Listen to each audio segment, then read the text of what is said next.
right? You talk.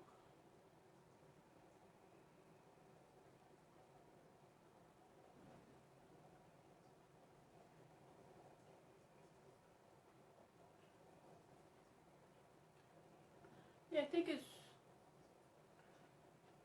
Are we ready? Yeah. Oh, great. Okay. Just before we exactly start, I think there's a little cord that may be interfering with the camera. No. Is that all right? Yeah. Okay. So, welcome everyone once again. Hold it 1 second. This is still very much a mom and pop operation.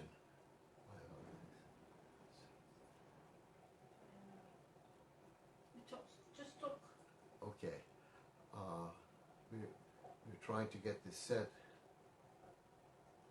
Yeah? Okay. Well, once again, I welcome you all to the third of our live streams, get-togethers.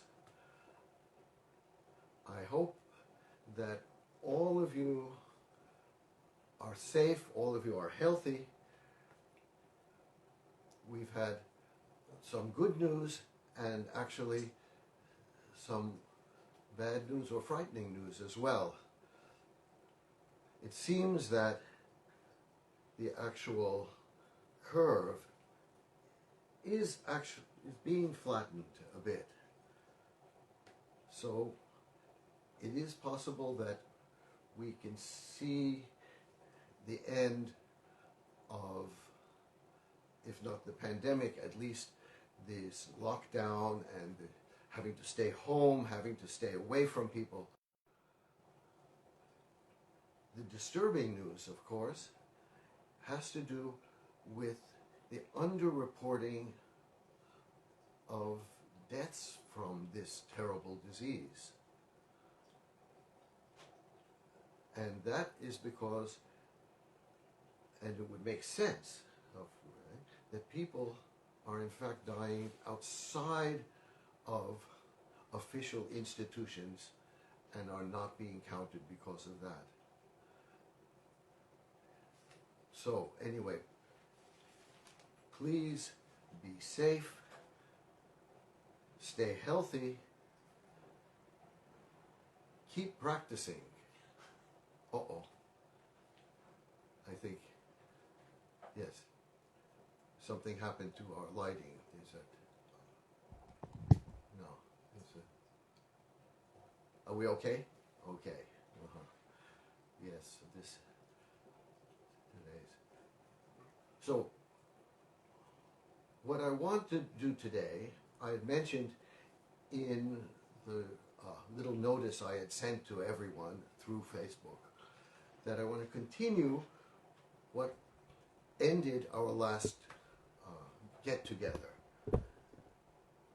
And that has to do with the physicality of musical expression, with the relationship between music and theater, between music and dance, and in a certain way between music and life itself. Why do I say that? Because as performers, we are very wrapped up in the details of, okay, we must make a crescendo here, maybe make a diminuendo, we have to play not too loud in this place, we have to have good balance, etc., etc.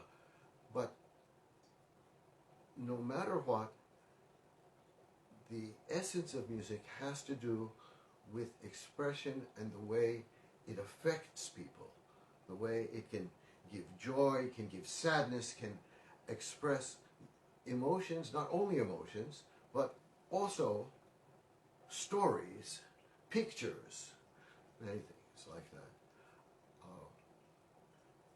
Of course,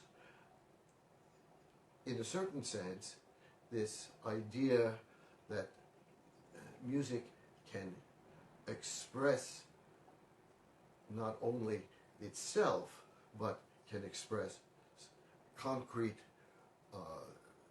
scenarios, concrete emotions, has been the subject of, I wouldn't say heated controversy, but controversy itself.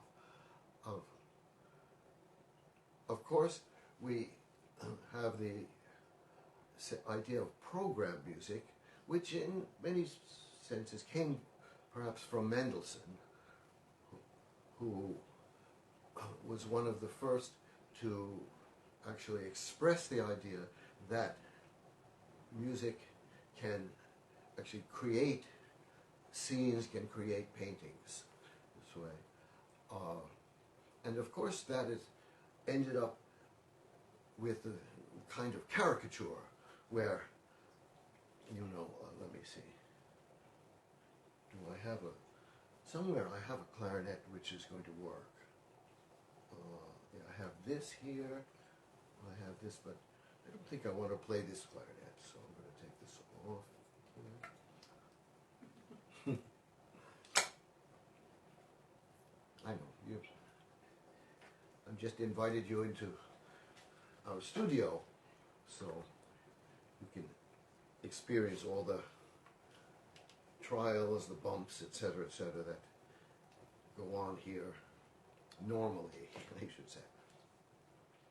Okay, now this reed happened to be on this mouthpiece, which I think is a mouthpiece that I want to play, but I'm not sure.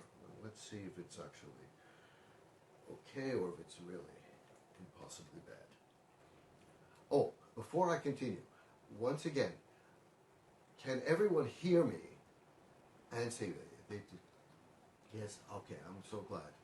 And of course, all of you, if you have questions or comments, observations during this live stream, please don't hesitate to jot them down, and I will try to answer what I can answer. So, let me see.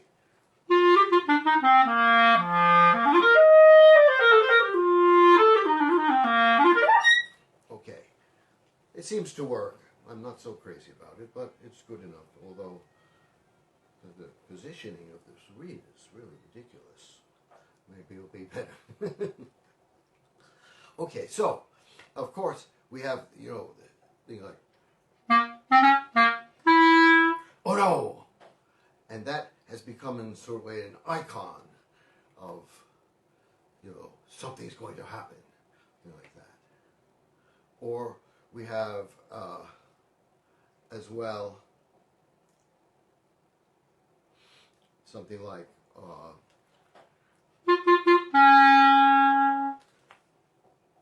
and you say, this is the cry of fate. And of course,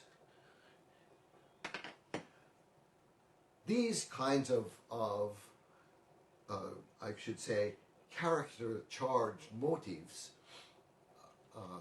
have come that way simply through convention, because people have labeled that and then they're repeated.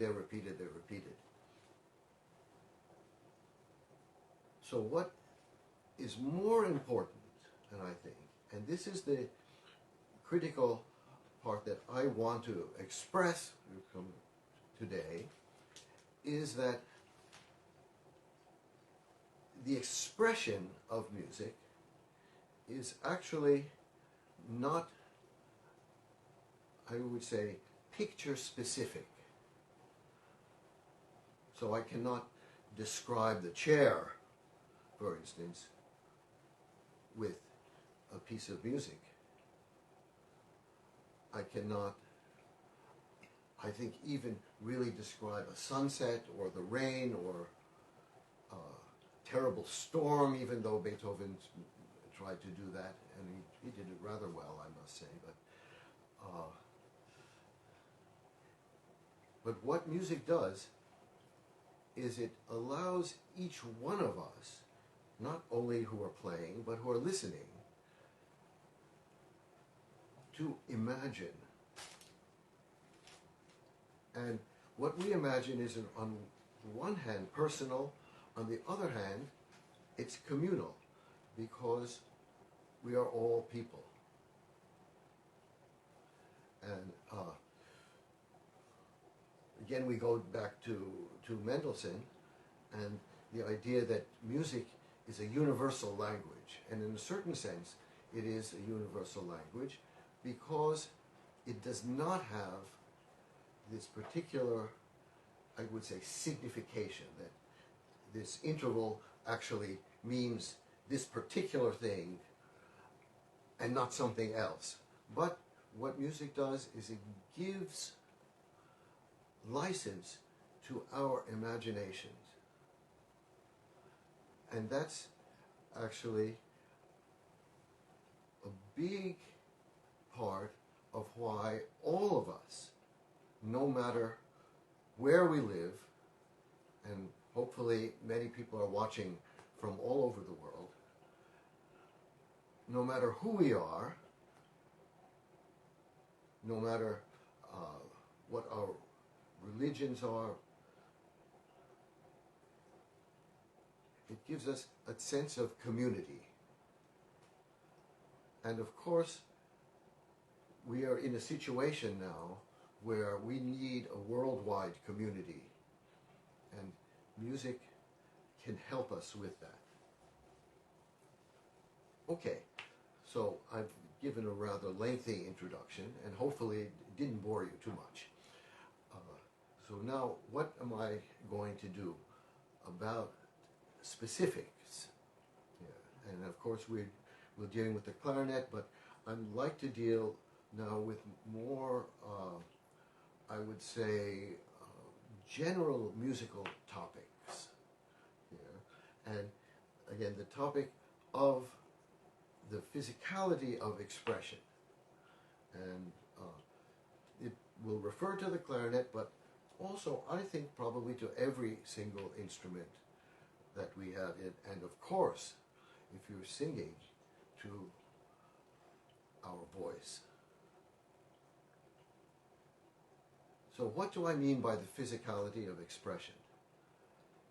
It's when we play, we should feel that our whole body is somehow involved in the motion of the music and in the expression of music. Are we okay? Yeah, all right, good. And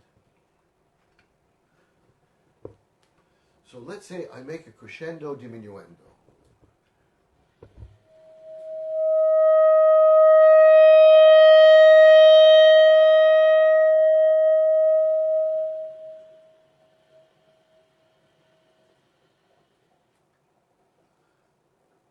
What I'm doing then is not simply, because I play the clarinet, I'm adding air, subtracting air. I'm feeling that crescendo in my fingers as well. So it's a kind of and I feel it, of course, in the lungs, in the muscles around here. I also feel it in my feet. And that, with that in mind, I have a wonderful story which has to do with the great pianist Sviatoslav Richter again. And I've said this story so many times, I'm sure you've heard it. I may have even mentioned it on one of these live streams.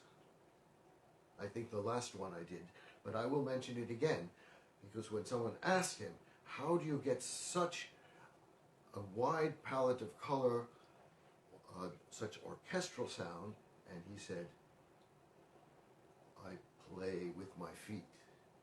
Я играю ногами. And when I heard that, I thought, oh, that's really true. So even if I'm playing,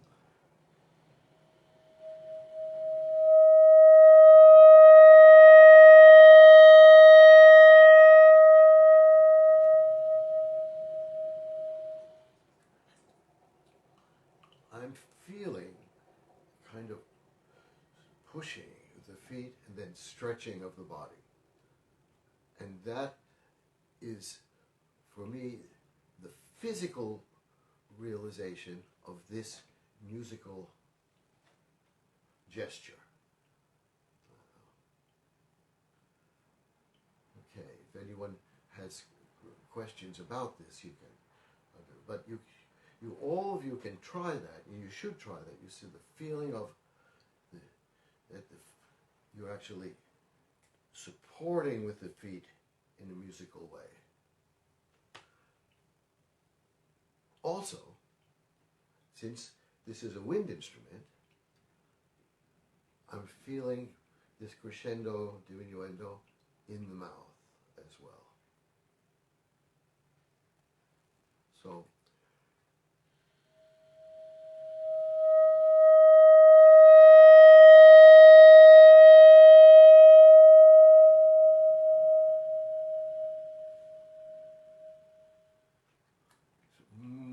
I feel this sense of the contact of the embouchure with the flowing of air and then with the vibration of the sound, which I feel is not only in the instrument, but it is in my body. I feel it here and here, like that. Okay, let me continue with this idea. So, when you're playing the clarinet, and most likely when you're playing any instrument, I think, including the piano, there's a sense of contact between the fingers and the instrument and the sound. So if I play, let's say here, what should I do? Let's say just play an interval.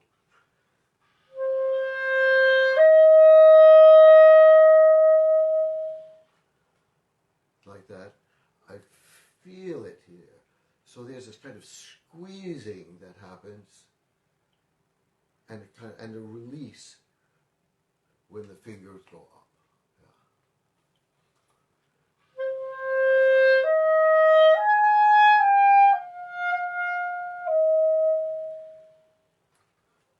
See, da, da, And in that sense, I am drawing the phrase in the world of sound.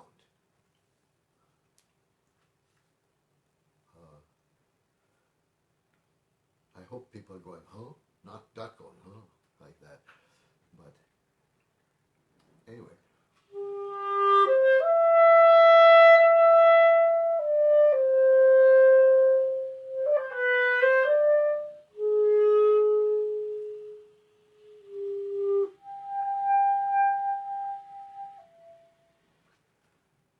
That's a bit of caricature, but anyway, so when I go then to the expressive note, I don't just go, oh, I have to play a B flat, concert A flat, and I should play it a little louder. No, I feel,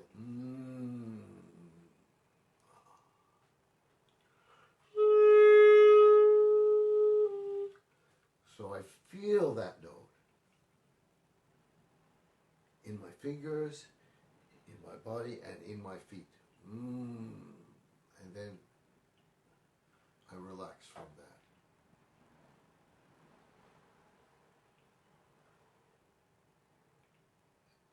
And that brings me to the point of what is the essential part of music which creates expression. And for that, we have this wonderful Italian word, appoggiatura. Okay, this is, of course, people are going, oh, of course, what? Yeah, what are you talking about? We know that. Yeah, but I love this word, appoggiatura.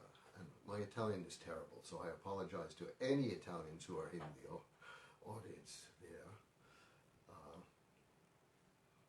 Although I have tried. But appoggiare, the feeling of pushing, of leaning against. So the appoggiatura leans.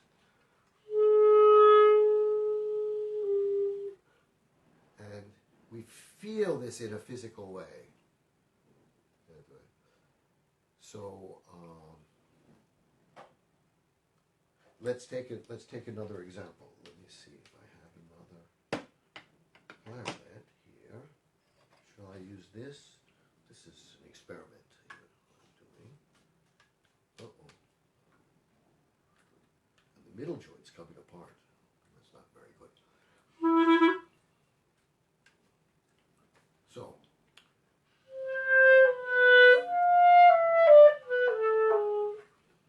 Nope, didn't work.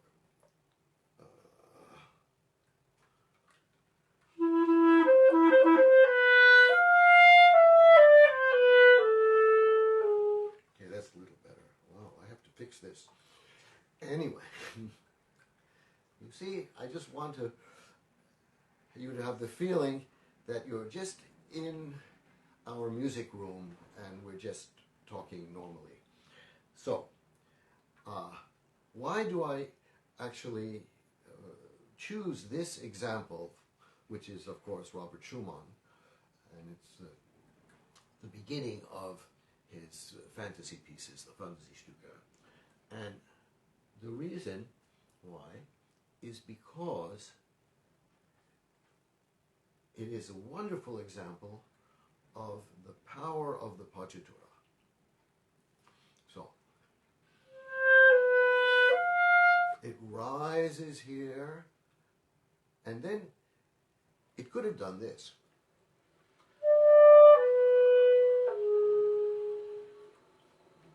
So,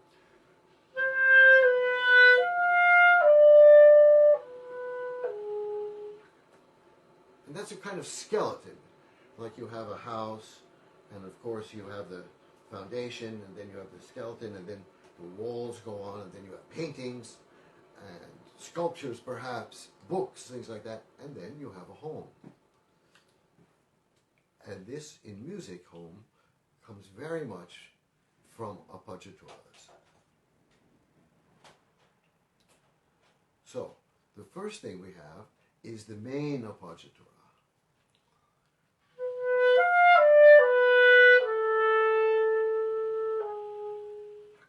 So he picks up the music and it falls to this appoggiatura, which creates the main expression of this little melody,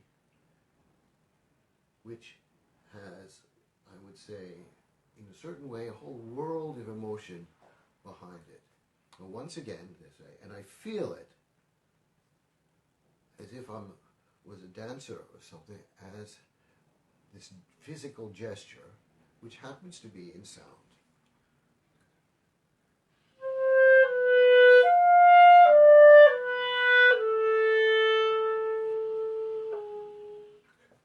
And then back. But that's not all. It would be a pretty nice little melody that way, but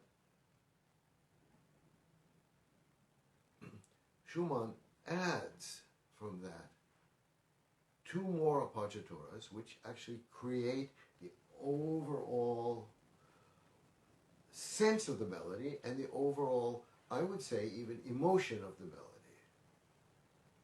And for that, I will go to the piano.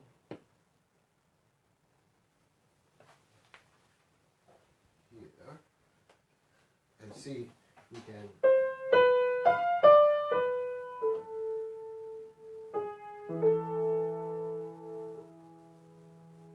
What we have. And those are two more appoggiaturas. And that's like, oh no!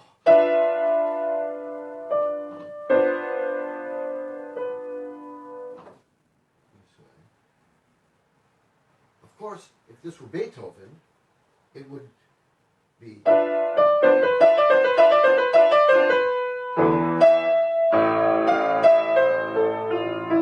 And you have the beginning of Egmont.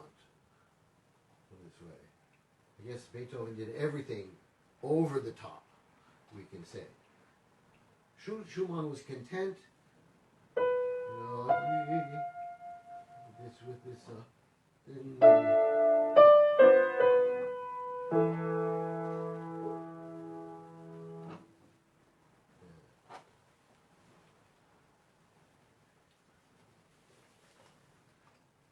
So here, you pick up and then it falls in a way, but with this pained expression in the middle.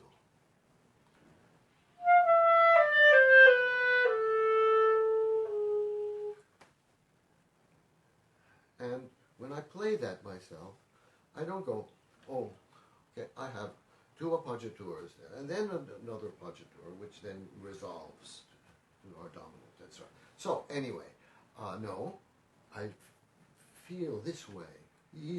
I squeeze these appoggiatures. And there it goes, oh, no.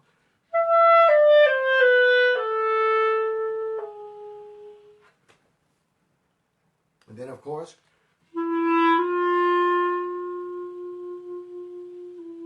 and there are also da di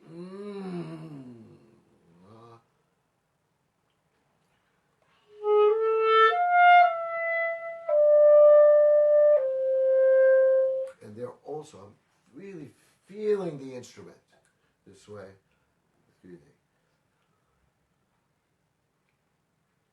So there's always a physicality of the musical, I see, gesture. And that physicality then, I think, can transfer to the audience. So the audience then not only feels it, but begins to imagine. And that's a great thing that we have. We have imagination.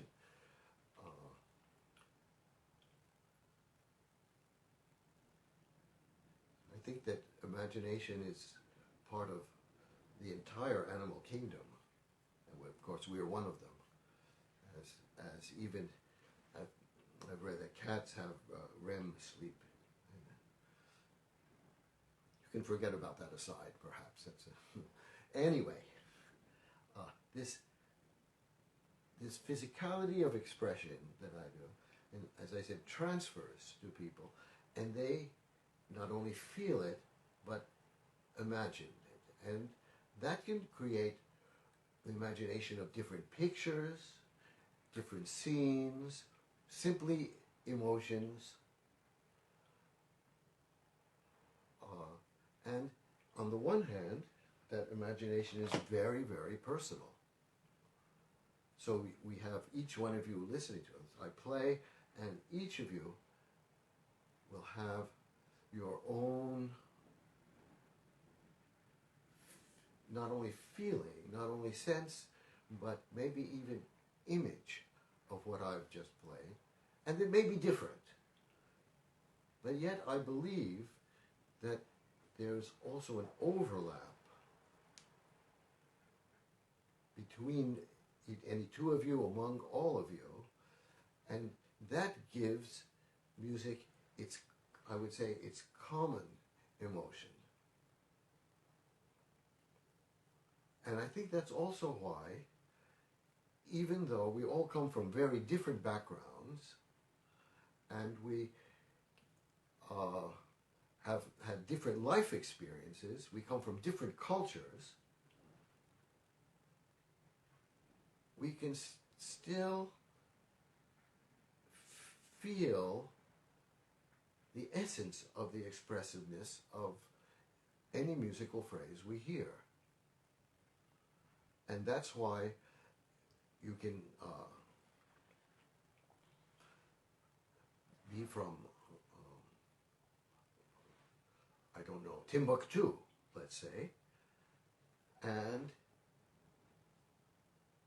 you can understand the emotion behind what I just played. This is a very deep point of our human communality that we have. Okay, now I want to get a little more specific, because I had a wonderful question which had to do with how do you create an interpretation? What is it? And an interpretation is both something which is private and also something which is public. And by that I mean that to create an interpretation as a musician, we do need information. And if we're playing old music, let's say, and we, in a certain sense, should be researchers as well. So if I do play this, for instance,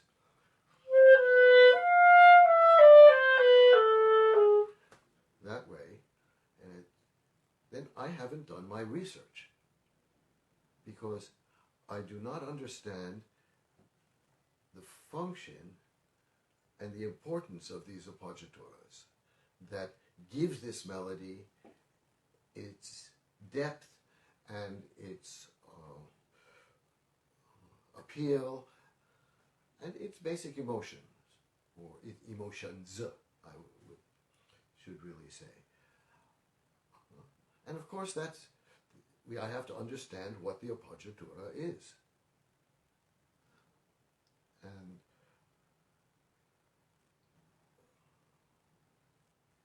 so, that's one thing. Now, we can also try to understand what notation meant at different periods, for instance. And with that in mind, I actually want to go now and look at one of the Brahms sonatas, since we are basically clarinetists here, or people interested at least in something related to the clarinet. I thought that would be a good idea. So I will try to do something which normally takes me several hours, but I'll try to do this in relatively short way.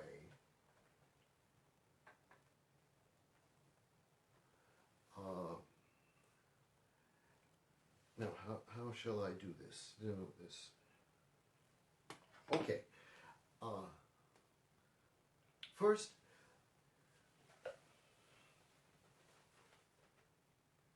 if we look at one of the sonatas of Brahms, it's a good idea to have at least a small sense of history, since we are dealing with a piece which was written much. Is that something here? Yeah. Yes. Are there any questions that we have? No. Okay. We're dealing with a piece which was written really around almost 100 years ago, and at that time when it was written, it was new music, and there were ways of playing that Brahms, for instance, indicated in his music, which I think at the time were more or less understood, but yet which through time probably people may have forgotten, or the meanings of symbols have changed, etc., etc. Okay. And luckily, with Brahms, we have a mass of information about the interpretation of his music when he was alive, about his own playing and about other people's playing when they played his music, and about what he meant when he wrote his different symbols. And one interesting detail, if we look at the sonatas, for instance, we see that there's almost no marking of ritardando, accelerando, these kinds of expressions for what to do with music. On the other hand, we know from reports of Brahms' playing that his playing was very free, that he would move ahead quickly, he would actually, I would say, would have big sense of cadence, so he had big dynamic range as well, and he indicated that with hairpins. We know this because of the wonderful diary which the pianist Fanny Davies, who's an English pianist, a friend of Brahms, a wonderful pianist. There are actually some recordings of her, since she did live into the 20th century, which are quite wonderful. And we know from her descriptions of Brahms' own playing that these had to do with time. They had to do with stretching of time, with the moving ahead, with actually moving back, I should say, with different kinds of nuance that he expressed in his own playing.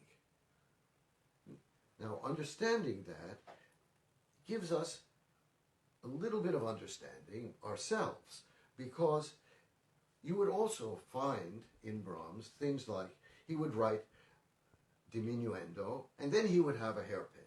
And so you wonder,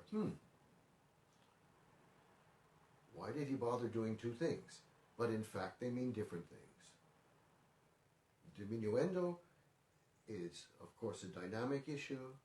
The hairpin can be a dynamic issue, but it's more sense of time moving through. And the freedom which Brahms played with, and which he tried to express with these markings, is actually, I would say, very much represented in the fact that he hated the metronome. So he never wrote metronome markings in his music, and that's because he felt that that was something very, very personal. And in fact, as we know, I think from Schoenberg himself, who did write metronome markings, where Schoenberg wrote that my metronome marking refers at most to my first couple measures of my music. At most to that. Okay. But Brahms said also that he indicated tempo in the way he expressed his tempo indication, whether it was allegro amabile, or, for instance, the first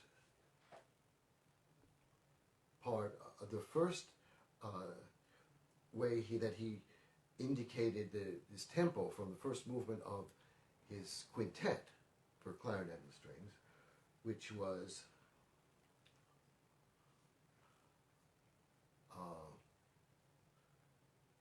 something like, actually, I need to make sure about this, because all of a sudden I think I don't want to make a mistake. So I will be back in 2 seconds.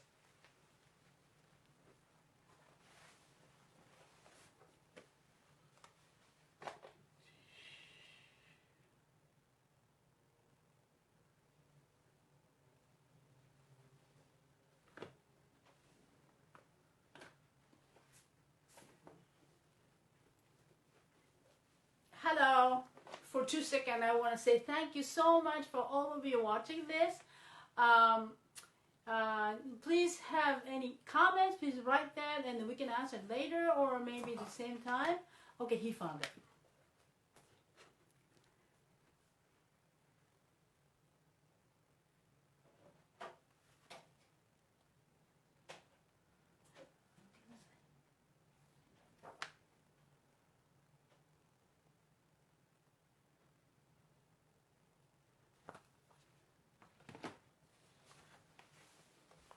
That's right. Okay, bear with me. Thank you very much.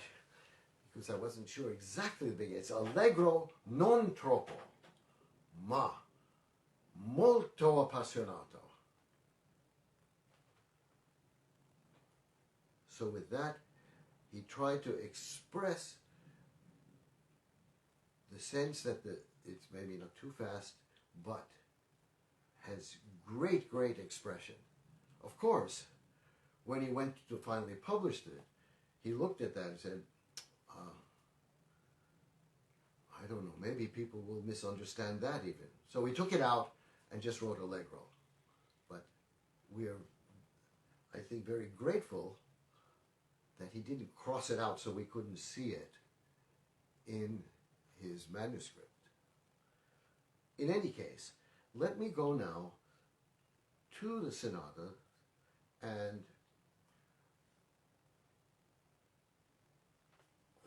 sort of explain a little bit more about how to look at a piece, to try to find, I don't think you can say its inner meaning, but its personal meaning for you as the performer, which then you can communicate in a convincing way to your audience. Okay, so I mentioned these hairpins. Then it's a good idea to have a little bit of history, right? So we know a lot about the performances which Brahms and the clarinet player Richard Mühlfeld gave.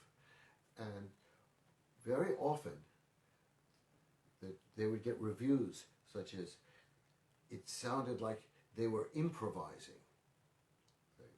That the music was not planned out, but sort of came as improvisation at the spur of the moment. Now that, of course, was not the case, and for Brahms, what was most important was the sense of structure, because that structure actually created for him expression. And he indicated that structure with these markings, so the music would go ahead, come back, etc., etc. So let's look at this sonata. But I think first I need to give you a little more information. And that has to do with the beginning of the F minor sonata.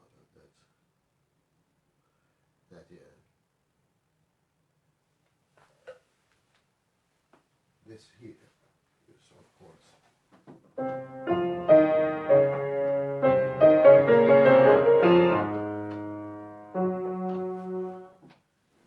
that way.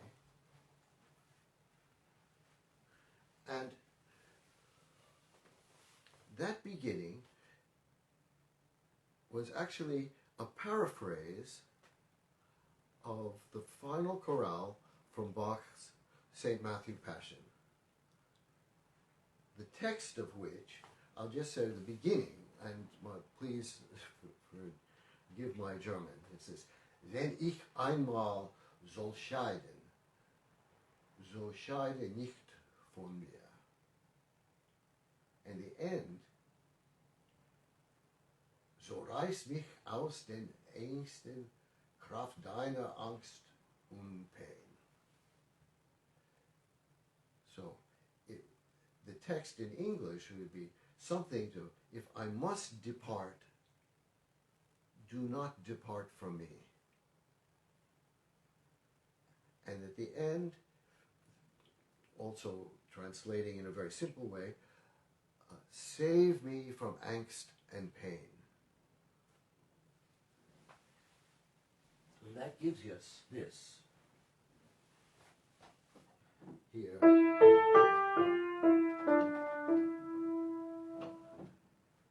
And this here.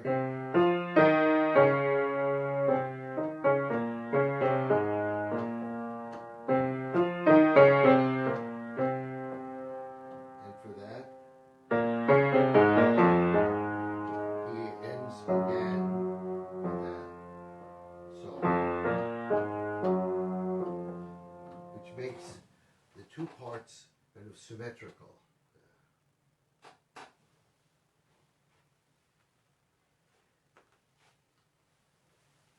This motive, which we see in Brahms' music from very early, all the way throughout his musical career, is very clearly expressed in these sonatas.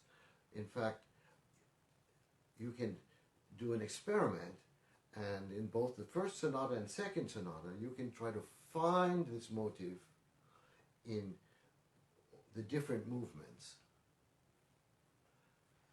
and count them, and you will see how many times Brahms actually uses this.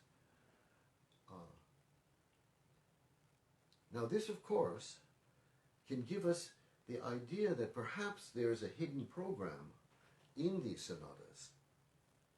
I'm not going to go into that, but I think that each one of us can, with that in mind, have the imagination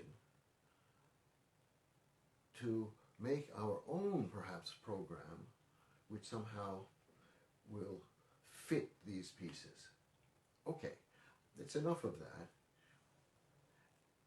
Now I will actually go to look at just a tiny bit of the E-flat sonata.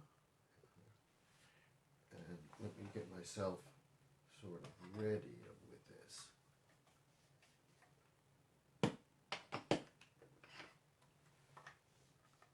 In fact, I think I will look a little more than that. When I come to the piano here, and can you see me now all right? Is that?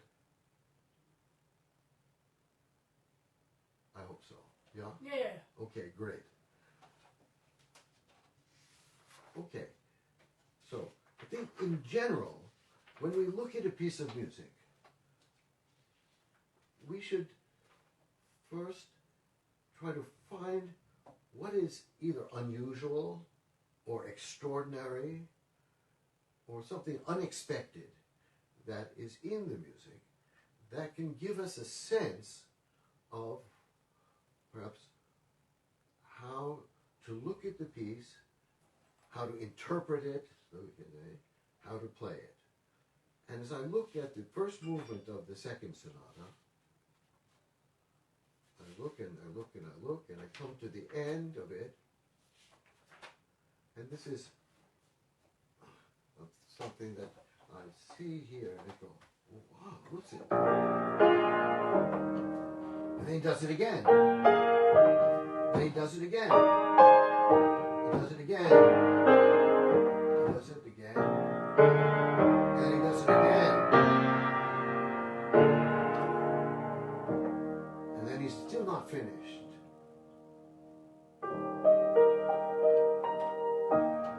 He's still not finished. Finally.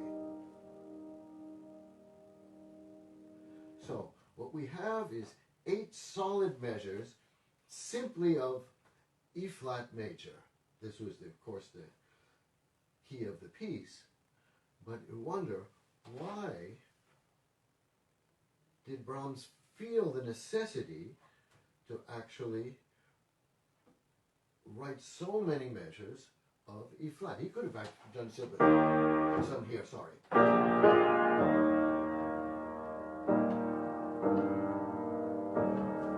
Finish. So I wonder, that's rather interesting. And it's also a part of the piece, which if you don't somehow get a sense of what it is, can be rather boring, because it's just E flat major happening again and again and again. And of course, if we include and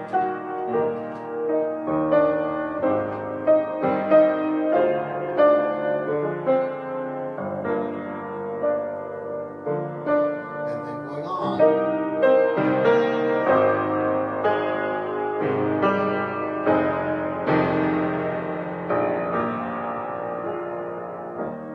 there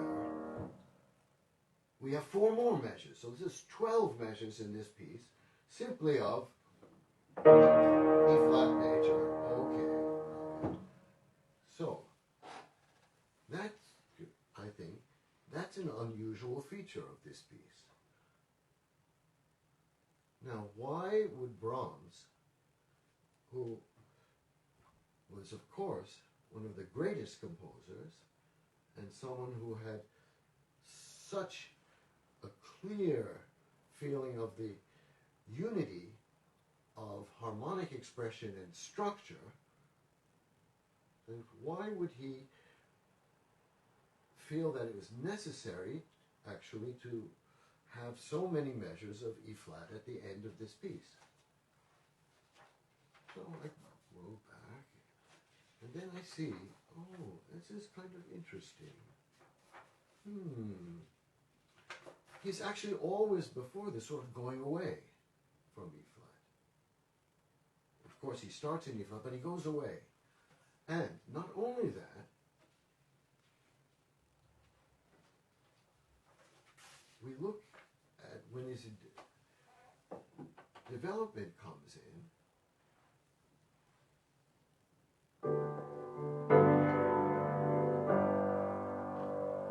we find that it's basically centered around G. And that's it. Oh, that's unusual.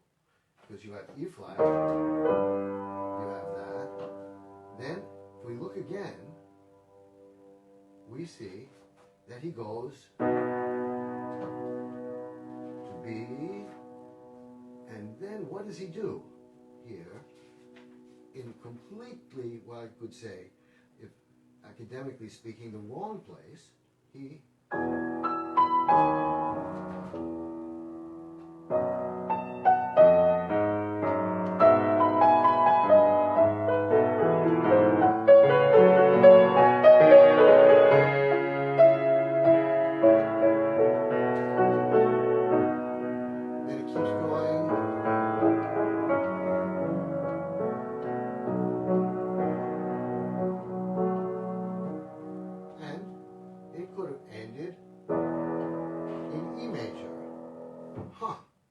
interesting. So this is another kind of clue we have to, well, how do we look at this piece? How do we play it? So why is it here, this E major? And then we see that, in fact, Brahms, in this piece, has 2 tonal directions moving almost at the same time, I should say. One is normal, he is going is that way. But what's more important, going from E, from here to G, to B, and from there to E major. So there's an essential tension between 2 tonalities in this piece. And you go, oh, Brahms, he wasn't such a conservative.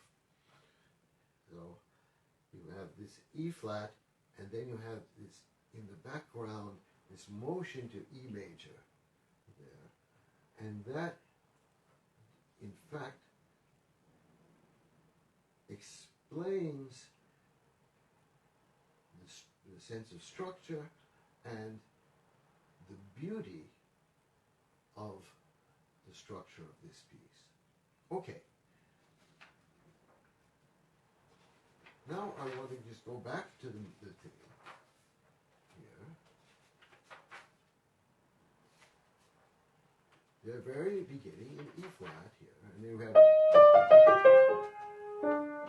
have,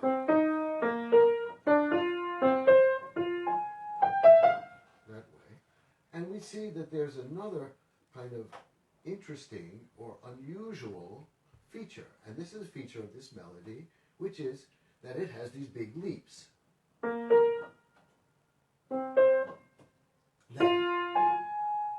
Which is here, and that, of course, reminds us, and then here,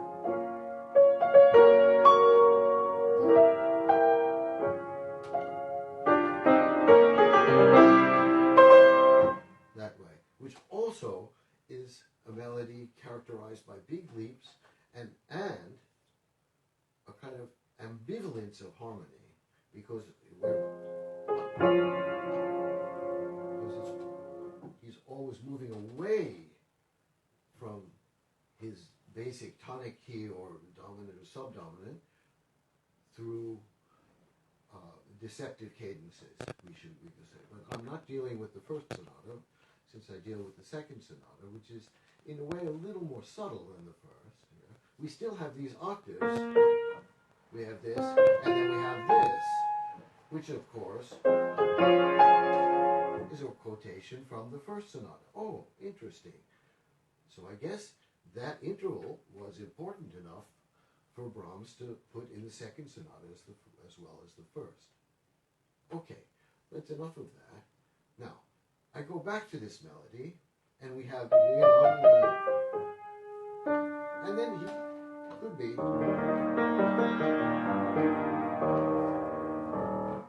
all right, it could be a little piece of 4 measures, something like that. But at this point, something happens, a progression.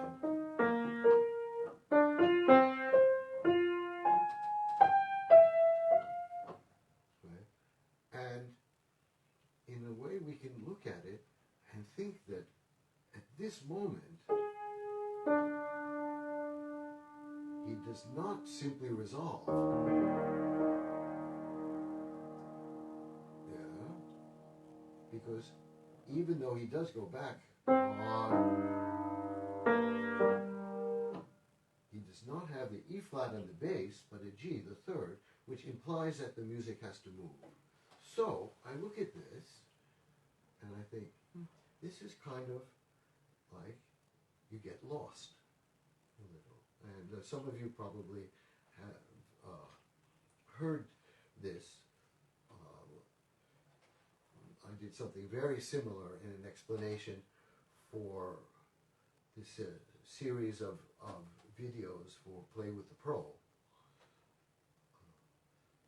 And some of you may have heard it from me already, because since this sonata is so important and it's something that so many people bring to me, I'm somehow obliged to repeat the story a bit. So those who know this well, bear with me. But anyway, we have these octaves, these large intervals, and we can say that they must also have some kind of meaning. So it's not simply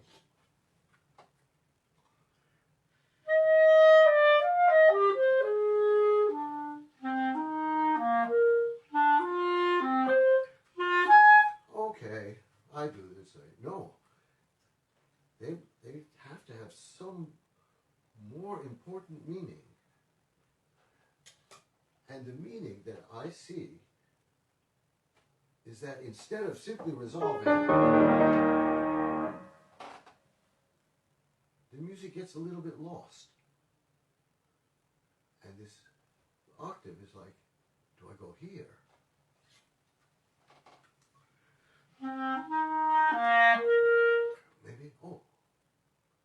maybe I have to go that way.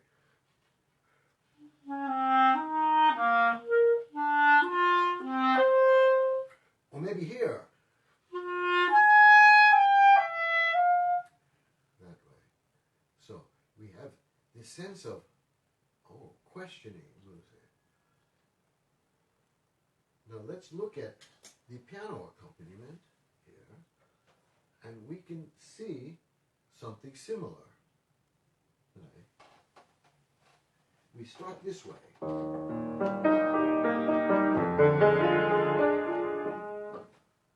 And rather than from here, he does something different.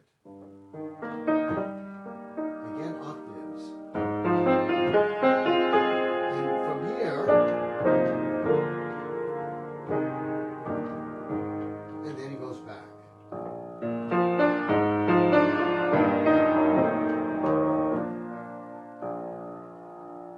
And then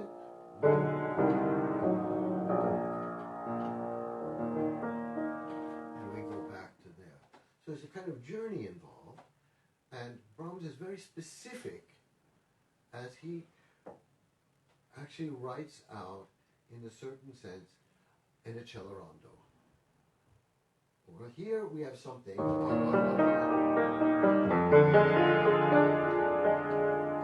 very normal, but then it's like, oh, something different.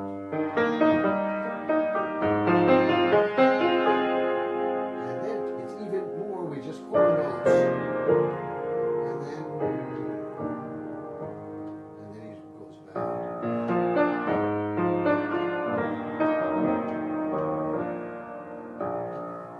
That way. So we can see in this opening this sense of, from here,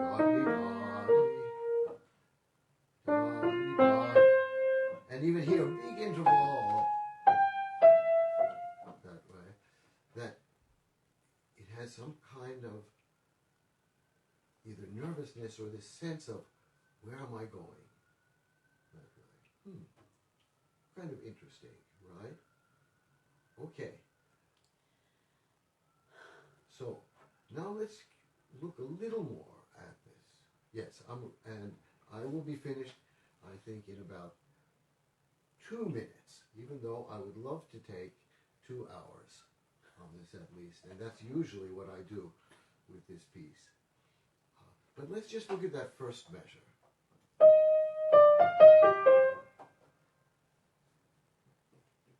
And, you can think of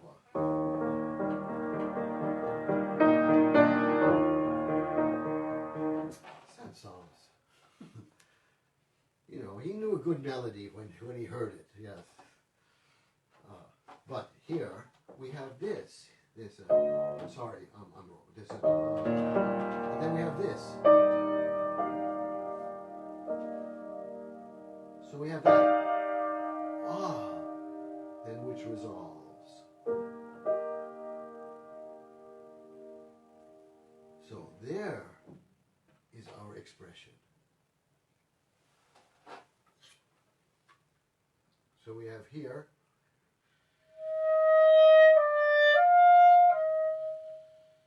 and then it goes, and then rather than resolving,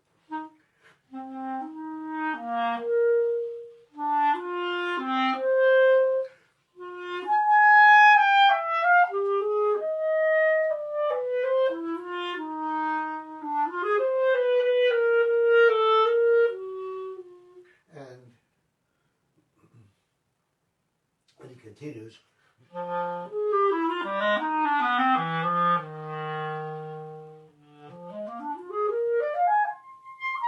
And that goes back to kind of the reprise of the theme. But that very opening,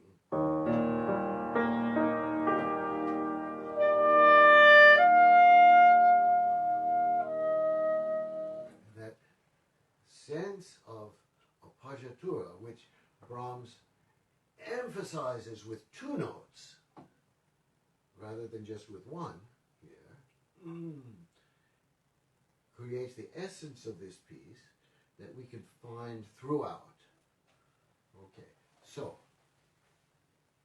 I just go back to my physicality, and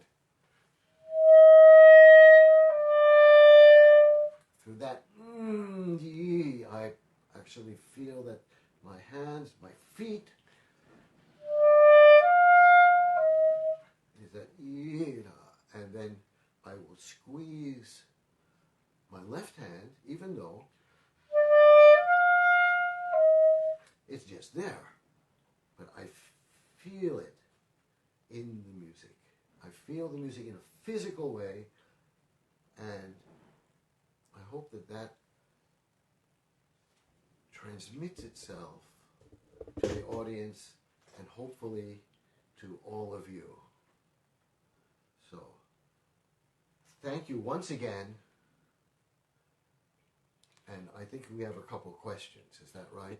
Yes, for the not today because Yes. we are long enough. Yes. But two interesting comments. Yes. I think it's for the two interesting comments. I just don't mention that in detail, but the Mühlfeld's vibratos Yes. idea. Yes. That's how you should talk about next Okay. week and your own idea. Yeah. And also, this is, oops, sorry. It's like this the question is, oops, oh, this is hard to control.